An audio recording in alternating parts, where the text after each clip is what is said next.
Buenos dias, buenos tardes mga amigos, mga amigas, sa aking mga kayubi sa Usapang Batas sa DZXL News. Magandang araw po sa inyong lahat. Ako po ang inyong lingkod, Attorney Rene Bueno. Ang ating pong lecture ngayon ay tungkol sa sagrado ng batas sa harap ng administratibong kagustuhan. Gusto ko lang ipaalam sa ating mga kababayan na ang batas hindi po isang opsyon. Ito po ay isang kautusan na mandato tayong sundin sa lahat ng oras. Sa isang demokratikong lipunan, ang rule of law ang nagsisilbing pundasyon ng kaayusan.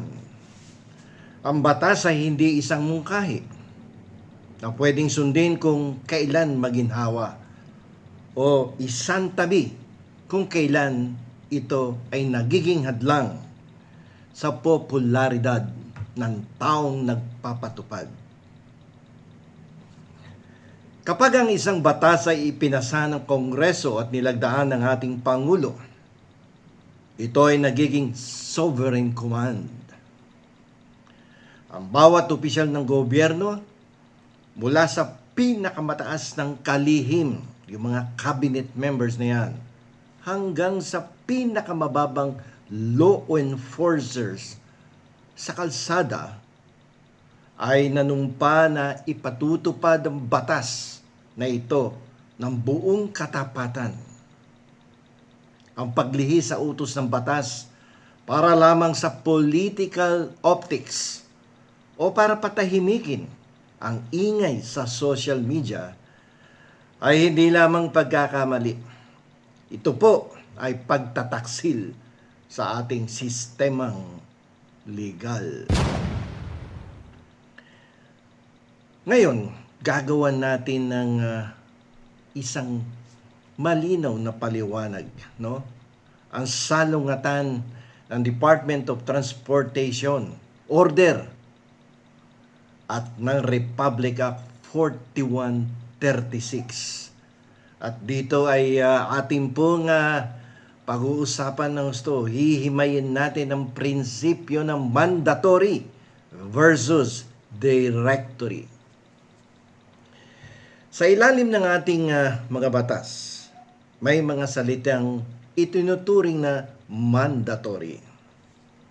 Ang salitang shall sa Section 29 na Republic Act 4136, ang salitang ginamit ay shall confiscate.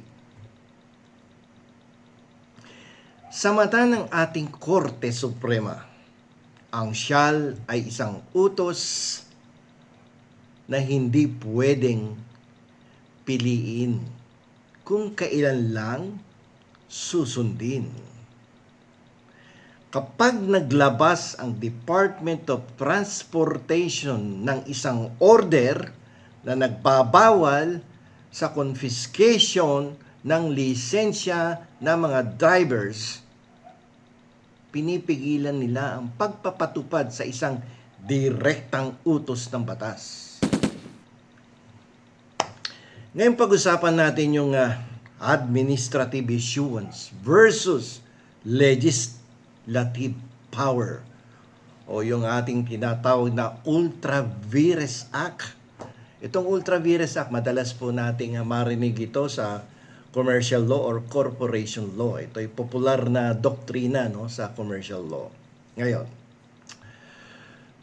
ang Department of Transportation ba at LTO ay may quasi-legislative power? Pwede silang gumawa ng mga rules para sa implementasyon? Pwede. Ngunit ang rules na ito ay hindi pwedeng sumalungat sa mismong batas. Sabi nga, the spring cannot rise higher than its source.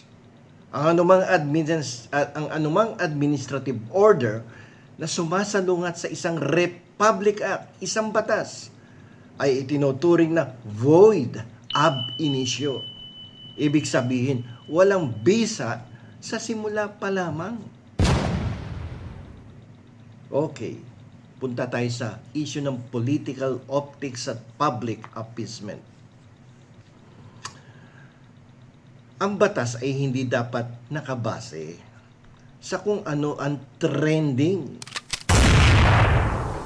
Ang paggamit ng administrative convenience para lamang maging driver-friendly ang imahe ng isang ahensya ay isang uri ng legal misappreciation.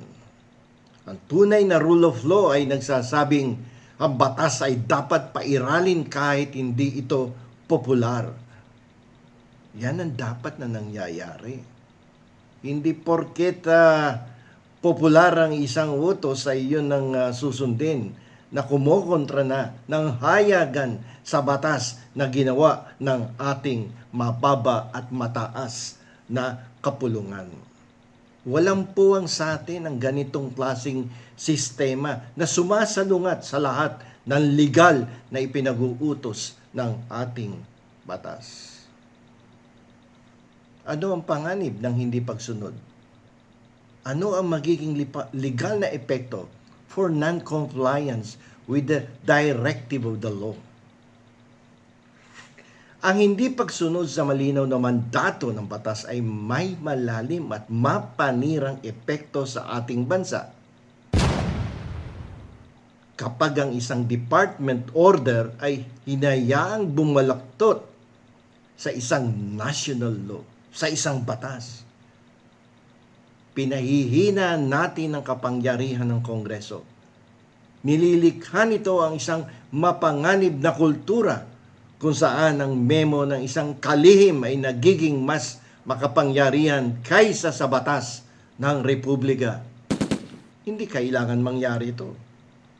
Hindi dapat mangibabaw ang kautusan ng isang kalihim ng departamento laban sa isang batas na ginawa ng Kongreso.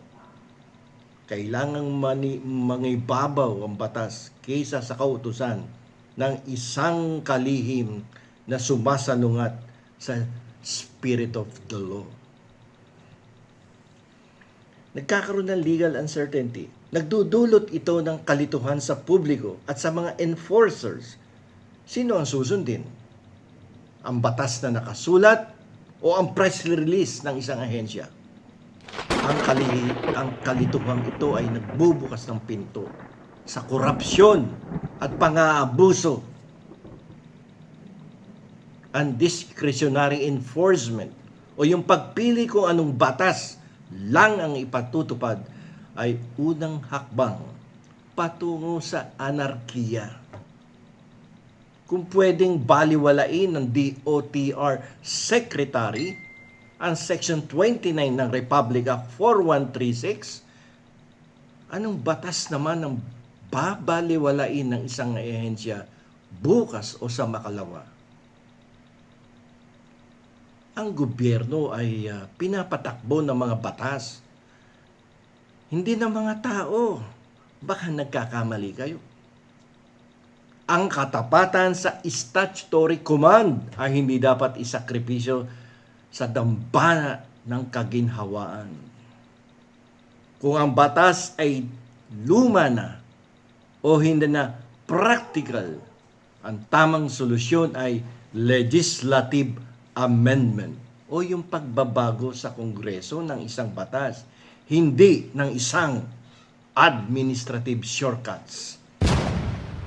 Sana po ay maging paalala ang aking episode na to sa mga kinauukulan, lalo na sa Secretary ng Department of Transportation na gustong pangibabawin ang kanyang administrative order over that the intention and the spirit of the law.